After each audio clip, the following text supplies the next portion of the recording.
How to temporarily deactivate Instagram account. Let's start by opening Instagram on your device. Next, tap on your profile picture.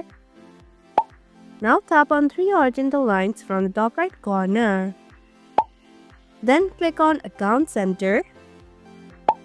Scroll down and tap on Your Information and Permissions. From here, tap on Account Ownership and Control. Tap on Deactivation or Deletion.